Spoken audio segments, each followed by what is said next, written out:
If you're looking at a problem where it's like, look, we have tons of training data, the data is really high quality, either the stakes are fairly low or there can be a human in the loop, we feel like we've got the right infrastructure to sort of feed a model, then that's great. That's a really good fit. Once those things aren't true, it's still possible. Fraud, the stakes are really high and the latency requirements are really low and the quality of the data needs to be really high. But obviously that all still happens in an automated way. It just means your model is going to take a lot more work and fine tuning. Creating great products isn't just about product managers and their day-to-day interactions with developers. It's about how an organization supports products as a whole, the systems, the processes, and cultures in place that help companies deliver value to their customers. With the help of some boundary-pushing guests and inspiration from your most pressing product questions, we'll dive into this system from every angle and help you think like a great product leader. This is the Product Thinking Podcast. Here's your host, Melissa Perri. Hello, and welcome to another episode of the Product Thinking Podcast. Today, we're talking all about machine learning, AI, GPT-3, all of those fun terms that are flying around the internet right now, causing such a stir. And we're going to talk about what product managers actually need to know about all these things and help demystify them a little bit. So today I'm joined by Christina Pawlikowski, who is my teaching fellow at Harvard and also the co-founder of Causal. Welcome, Christina. Hi, thanks for having me. So Christina, you have now been working in machine learning. You know, you are the co-founder of this, but you've been a product manager at many places, TripAdvisor, you led product management at a financial institution before, and now you're co-founding your own company. How did you get into the machine learning world from this? A little bit by accident, honestly. I got an MBA at Harvard, and then I joined TripAdvisor right out of my MBA in their product rotation program. And I got really lucky. I started on the personalization team. That's where I met Jeff, who ran the machine learning team at TripAdvisor for years. He's now my co-founder. And I just fell in love with that kind of product work. And I ended up doing it for effectively all of my time at TripAdvisor. Great. Christina and I, we were talking about this during one of our classes at Harvard too, about what do product managers need to know about machine learning and AI.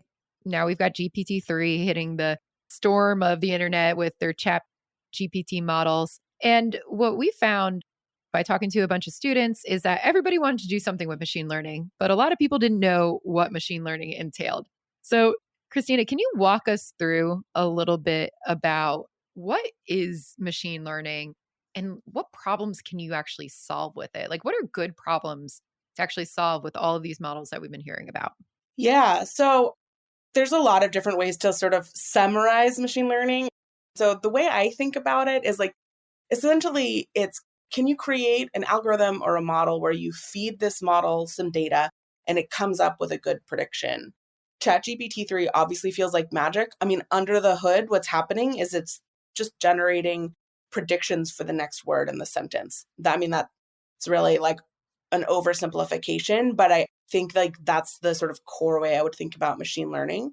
And if you talk to data scientists and practitioners, the way they categorize the different sort of types of ML is based on how does the model learn. So there's sort of three bins. There's probably more than that. I think of it as three. There's supervised learning and unsupervised learning, and then reinforcement learning. And so in supervised learning, you're giving your model a bunch of labeled training data. Comment moderation is a really good example of this. You can give the model basically like, here are 10,000 comments on a sort of social post that a human has looked at, and like these are the ones that are good, and these are the ones that should be filtered out. And so they get this like labeled training data. So supervised learning is usually classification, like is this X or is it Y? Regression, so like logistic and linear regressions are also supervised learning. And then the sort of second category is unsupervised. So that's more like you just give the model a bunch of data and you ask it to come up with like natural clusters. So the way we used this at TripAdvisor is you can just give it all of the photographs at TripAdvisor and it will put photographs that it thinks are similar together. And then as a human, you're looking at it and you're like, oh, obviously this is all pictures of like pools or pictures of bathrooms because people take a lot of pictures of hotel bathrooms for some reason, and you can sort of label the clusters yourself. Another way unsupervised learning is used is like anomaly detection. So does this particular piece of traffic or does this particular transaction look like very different from most of the ones we see? So you might use that in like fraud detection. And then the last is reinforcement learning, which is interesting. So reinforcement learning is more, I think of it as more like continuous. That's maybe not quite the right word, but essentially in reinforcement learning, you are giving the model room to like try new things, and then you're giving it feedback on like whether or not the thing has worked. It's easier to talk about reinforcement learning in the context of a specific example, but a technique that's very commonly used called bandits is reinforcement learning. And so you can imagine that you would set up like a test on your website where you feed in 10 copy options and you use a bandit, and then you tell the model that you want it to optimize for click-through rate. And it will just slowly feed more and more traffic through the option that gets the most clicks. And then what's interesting about reinforcement learning is you get this interesting balance between optimizing for the options that are getting the most clicks, but sort of continuing to explore the new options to make sure there isn't something better. So it's a really interesting sort of like balance. Which one is GPT-3 and ChatGPT using? Yeah, so GPT-3 is actually like an interesting blend of a bunch of different things. Let's back up. Let's talk about what is a language model, maybe more generally. Yeah, that's good. So, at its simplest level, like a language model is just a way of given one word or predict the next word. You could do it at the letter level too, right? So, like Q is usually followed by U, or like jumbo is usually followed by shrimp. Language models have been around for a while, but what's new about them in the last few years is using this technique called neural nets to make them better. So, in a standard language model where you're just sort of training on the amount of text that's out there, I mean, essentially, you're limited by how many potential pairs of words there are, right? So, if you are saying, I want to look at everything that's ever been written in English and calculate probabilities between word pairs. In the English language, there's 29 billion word pairs, right? Given that there's about 170,000 words in English. And so that means for like word pairs, you can do it fine with what's just out there written in the universe. But as soon as you're trying to generate like sentences or paragraphs, you get to like combinations. The number of combinations is like effectively more than the atoms in the universe. So you need some other way of doing this core task of a language model, which is calculating the probabilities of what the next word in the sentence is. And so what is happening at the base is they're using this technique called neural nets to essentially generate or predict the probabilities. Exactly. So we've got basically, let's say in the case of GPT-3 or ChatGPT-3, they're feeding them all the stuff on the internet, from what I understand, a bunch of Yes. websites and stuff.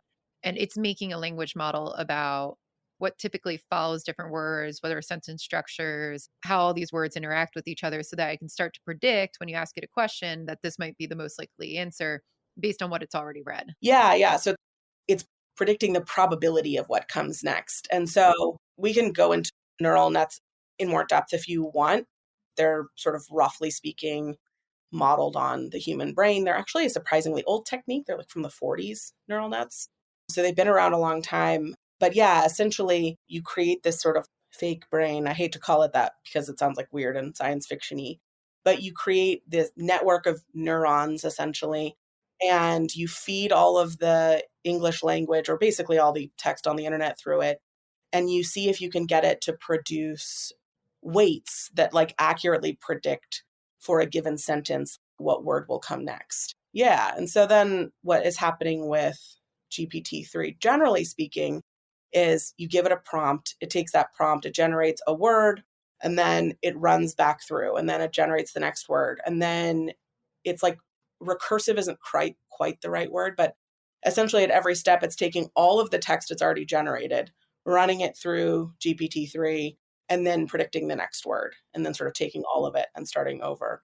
What happens on top of GPT-3 to create the chat functionality is actually two more steps. So they've got this sort of neural net predictive model, And then they train it with humans. So humans interact with the chat, they grade it and sort of give the chat feedback. So that's more like supervised learning. So the model gets like a labeled pair, right? Here's some text, here's what a human thought of it. And then they built a model on top of that, a reinforcement model, essentially that predicts what the human grade will be. So like eventually humans are out of the loop because they've built this sort of third model that predicts the human feedback that ChatGPT will get. Cool. Okay. And so that is the last piece that we're talking about on top of it. That's what we interact with if we go to like Chat GPT on OpenAI and start typing into it. Okay. So that's like the reinforcement learning model that you were talking about. So we can be Yep. like, nope, you're wrong. Yes. Just saw some people doing. Okay. So one thing that I think is good to clarify, and I feel like a lot of people in tech know this, but not everybody. And we kind of got into this in classes. Your algorithms and your GPT-3 and everything like that, it's only as good as the data that you actually put into it. How does that work? How do you feed data into systems? How do you have to think about the type of data that would go in there? And what should people know about that when they're thinking about, is machine learning right for solving my problem? Yeah. So I talk with students about this a lot, but also fellow founders as they're trying to think about whether or not ML is a good fit for their business. So there's a couple different ways I think about, is ML good for this problem? And I think the first and most basic question is, how is this model going to learn? So what decision is it that you need it to make? And then how are you going to train it to make that decision? And I think getting good training data is actually like a surprisingly high hurdle in a lot of cases. For ChatGPT 3, obviously, like you can use that out of the box. They've already done the training for you. But for a lot of algorithms, if you want, say, a model to determine whether or not a comment should be moderated out of your social network, the machine needs to be able to learn how to make that judgment call in some way. That's kind of the first question, is how complex is the decision? Do you have good data that a machine could learn from, essentially? And do you have enough of it? That's really like the first sort of yes, no branch. The second is, none of these are like disqualifying, but they're just like things to think about. I think the next thing to ask yourself is, does the model have to produce a definitive answer? And like, how high are the stakes? So if an e-commerce site generates personalized recommendations and like, I think the couches are ugly, that's not so bad. But if like a financial institution is deciding whether or not I'm a credit risk, I think you need to be a lot more thoughtful and cautious about the data that you're feeding into that model, because you end up with like lots of ethical considerations. And I think product considerations too, right? At some point, like you feed bad data into a model, you're going to get bad predictions, and that's going to have downstream consequences. There's a couple other things to think about. Is this a good fit? So like, how quickly do you need the answer to come back? Are you doing online inference, which means that it's got actually some fairly serious infrastructure requirements? Can there be a fairly long lag, like a couple of seconds or hours? That's a little bit easier from an infrastructure perspective. And then can you have a human in the loop? So let's say you're like doing moderation, right? It's very hard to like get the exact balance between precision and recall right in moderation. But if you can just take the gray area stuff and hand it off to a human, that sort of alleviates some of the pressure on a model. So if you're looking at a problem where it's like, look, we have tons of training data, the data is really high quality, either the stakes are fairly low or there can be a human in the loop, we feel like we've got the right infrastructure to sort of feed a model, then that's great. That's a really good fit. Once those things aren't true, it's still possible. Fraud, the stakes are really high and the latency requirements are really low and the quality of the data needs to be really high. But obviously that all still happens in an automated way. It just means your model is going to take a lot more work and fine tuning. So when you say you have to have enough data to train this to, how do you know if it's enough or not? The like technical answer is lame, and it's like you build the model and look at out of sample performance. The answer to that is going to come on much more of like a case by case basis though. So it's hard to give you like a heuristic or like a framework. Some models are going to need sort of more data and some are going to need less. Some of it depends on the complexity of the decision. So it's just like, it's a little bit hard to ballpark. But I think once you've narrowed in on the problem you want to solve and roughly the right approach, there's usually pretty good literature out there on like how much training data will we need to make this work. When you talk about a complex decision versus a not complex decision, whatever is going into that, what's an example of a question that's pretty straightforward versus one that's got more complexity in it with ML? Let me give you two examples. So I was at HBS and I was chatting with a couple of founders and I got the like, is ML going to work for me from two very different ideas. So one was, I'm going to obscure away some of the details because I think they're actually building these businesses. But it's basically like, could you, across a variety of platforms, given a bunch of labeled training data, make a decision about whether or not to accept some text, right? A comment, essentially. That's a great fit. It's great because it's text. The text isn't that long and the decision is just yes or no. And the stakes are pretty low. And then the other question I got was, could you feed a fairly complex legal document into a model and have it pull out essentially like tech specs, where those tech specs would then become the basis of a bunch of like fairly serious money intensive plans? That felt like a bad fit for a bunch of reasons. Yes, you could go back and look at like previous contracts into technical specifications, but the contracts are all very custom. They're long, they're complex. The stakes are really high. Like if you make a mistake in translating, then your specs are going to be wrong. And that means things are going to get built wrong. And it didn't seem like there was a great way to have a human in the loop on a sort of regular basis. So that felt like a much worse fit to me.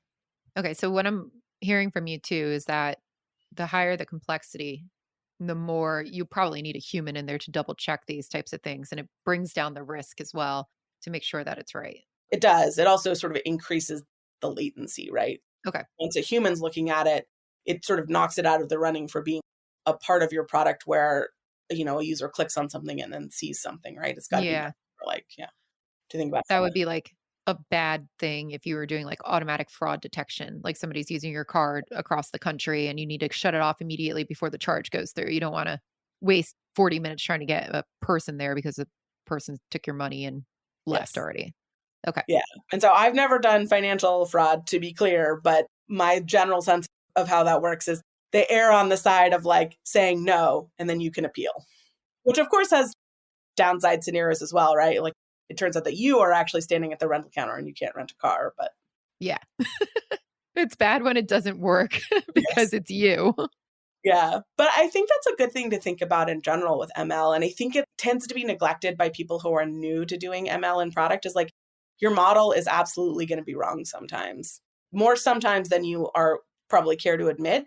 What happens when the model's wrong? Like, what are you going to do? And I think you have to plan for that as you're thinking about how to incorporate models and ML more generally into your product.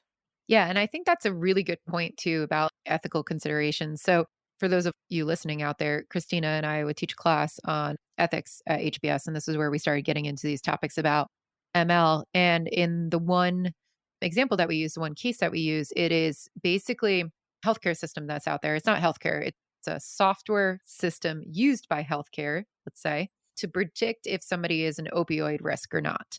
Basically, the doctors don't want to fill prescriptions or won't actually treat people who are at high risk for abusing opioids because they have all these crazy legal ramifications of actually doing that.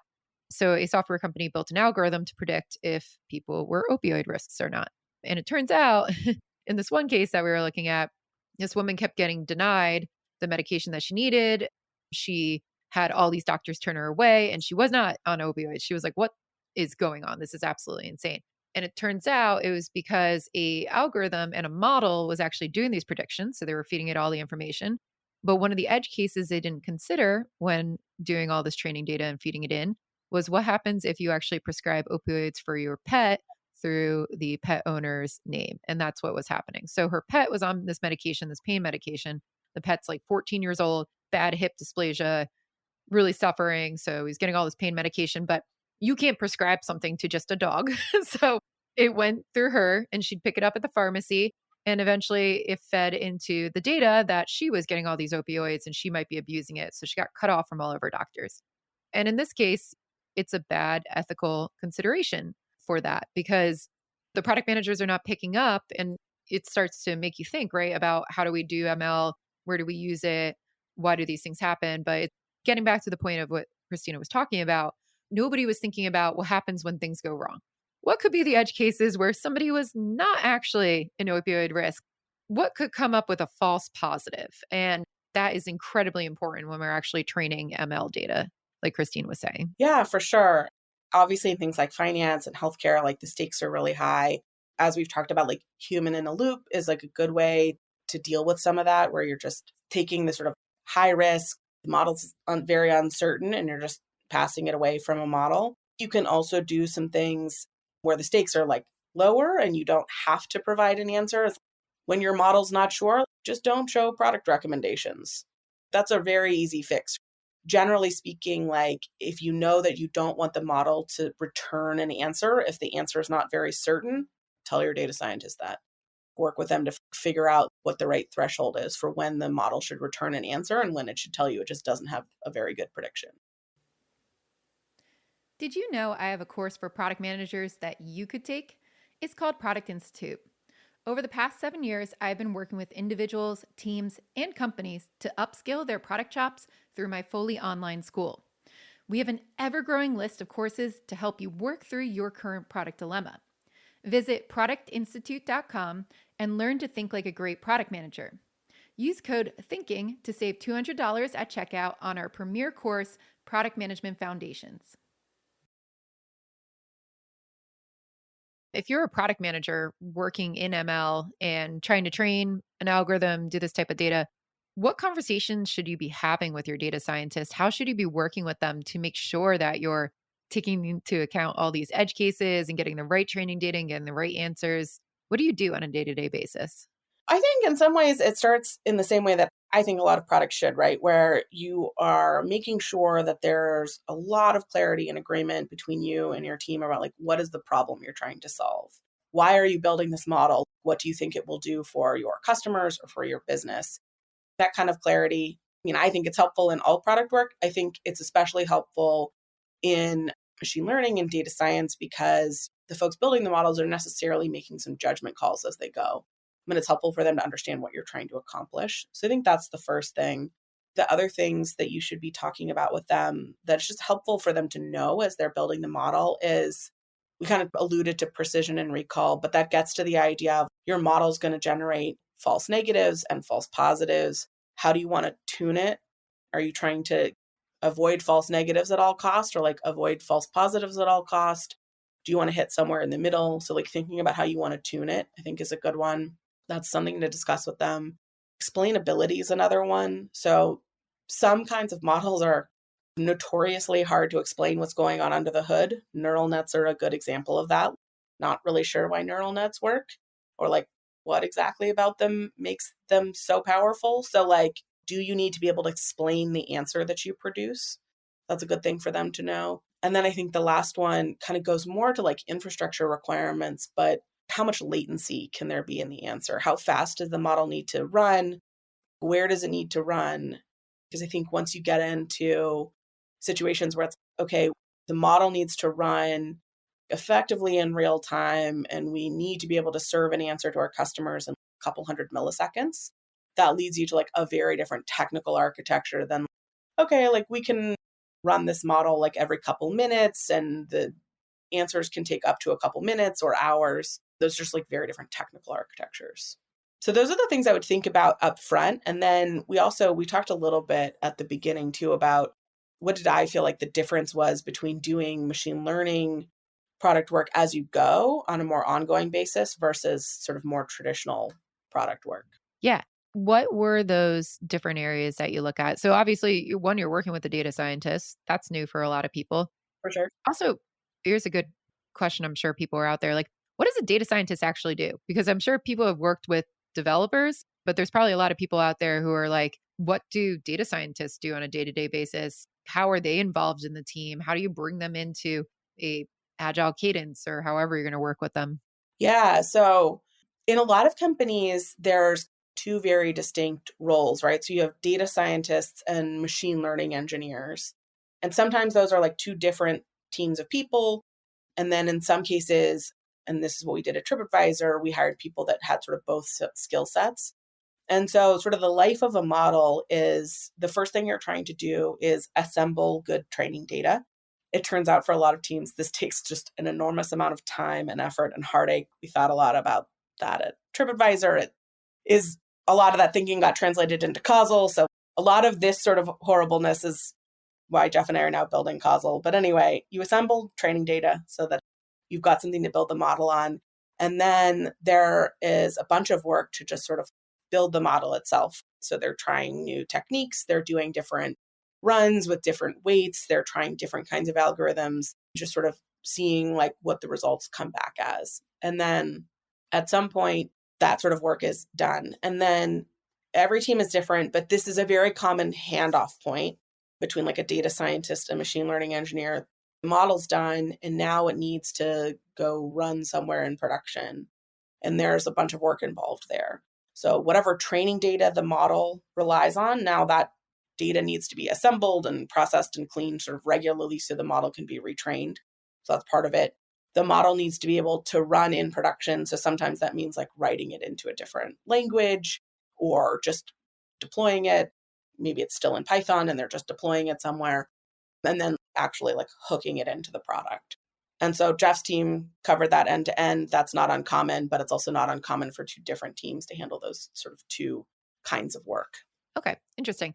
So then you started talking about it as well, but what are the biggest differences that you found from being a product manager for some kind of normal UX focused type team with workflows and all that versus somebody who works on machine learning? Yeah, I thought the cadence was very different. So there is more downtime. I didn't feel like I have downtime. So let me think about how to put this. There's more time up front where a data scientist is like experimenting and building the model and figuring out the data. And so there's just like a lot more exploratory time where you're figuring out what's going to work before you transition into how's it going to get deployed in production. So in some ways, that mimics the kind of work you might be doing, like exploratory product work where it's customer research or working with design and figuring out what the UX is going to be. But it's got a very different feel because you're sort of working with a data scientist rather than like a designer and a UX researcher. So that the cadence was different. That's the first thing. The second thing for me was returns to downtime, or maybe a 20% time, I guess is what Google calls it. But time for your data scientists and machine learning engineers to keep up with what's going on in the field and like learn about new techniques, write papers, go to conferences. I felt like our team learned a ton from the community and brought it back to TripAdvisor in a way that was hugely valuable to us and to the company. So just like building that kind of slack time into the team's cadence is a good one. And then the last is more product focused, but it's, how are you going to QA your model?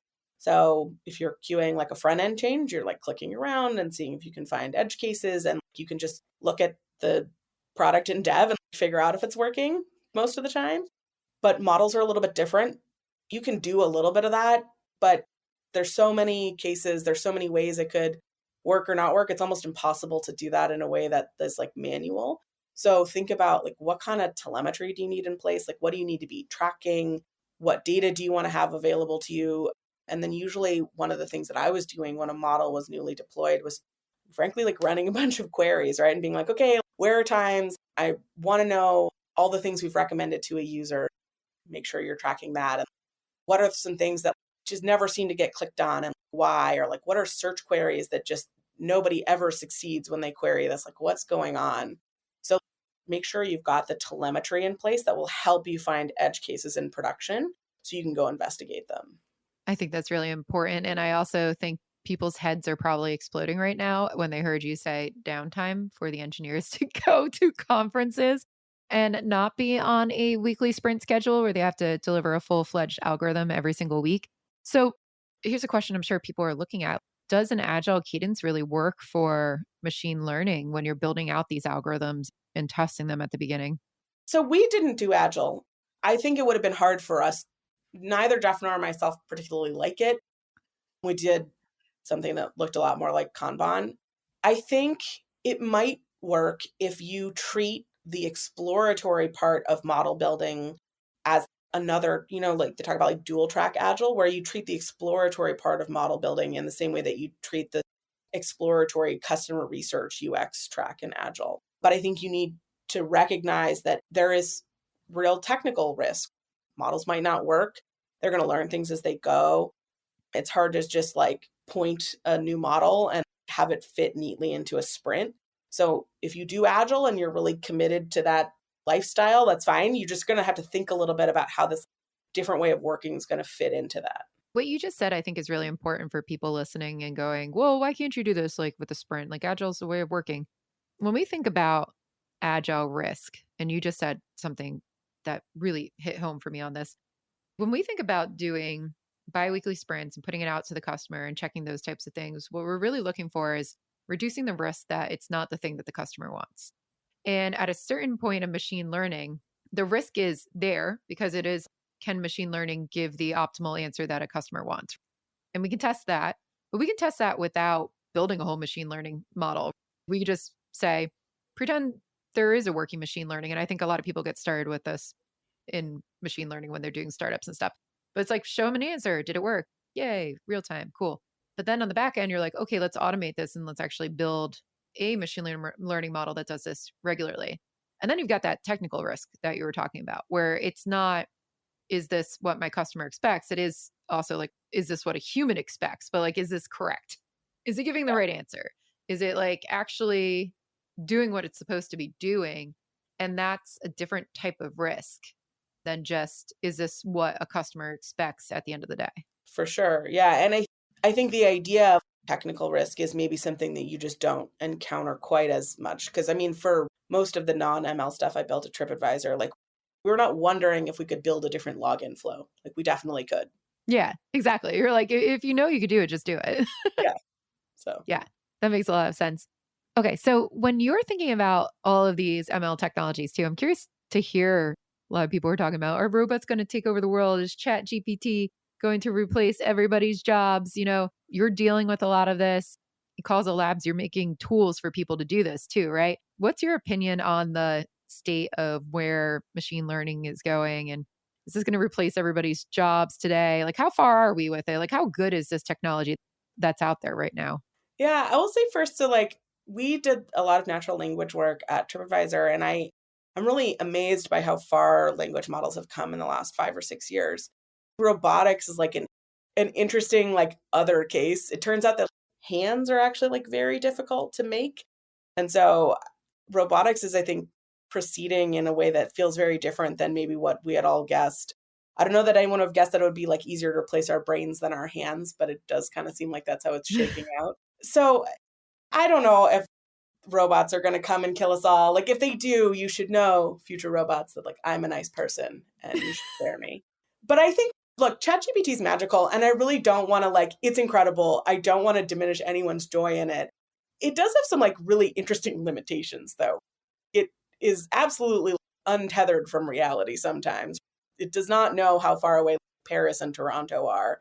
So how truthful is it is like an interesting thing. And I think that's going to be actually like a really tough hurdle. I think if we've learned anything from 10 years of having newspapers fact check, is this true or false, is actually like a tough judgment call to make. The sort of broader question is, what do I think about artificial general intelligence? I would put myself in the camp of like, I think it's probably coming. I would give myself even money on being alive when it does. So I think it's probably further off than we think. It's interesting too that a lot of people don't understand that GPT-3 and ChatGPT, they're trained on like what's just prevalent on the internet. So it's just as smart as the collective internet, however you Yes. want to interpret that. But it's not like it's only reading science books from people who've studied this research for years. It's actually digesting everything that's been written on the internet. Oh yeah. Cat videos, dumb message boards, like it's all in there. Which is funny. So I feel like a lot of people need to remember that. And you brought that up, and I thought that was a very good point. It doesn't know how far away Paris and Toronto are. And it also will probably spit out a bunch of untrue facts that people wrote on the internet and acted like it's true. So all your robotic brains out there are pretty much just as smart as the stuff that you feed into it. That is true. But if you're listening and you're very worried that we're all going to be murdered by AI alignment is a field. And I'm sure they're looking for smart people, and you could get into it and, prevent our collective death. So yes, please do that. Please do that. Well, thank you so much, Christina, for joining us today. If people want to learn more about you, learn what you're doing at Causal, where could they go?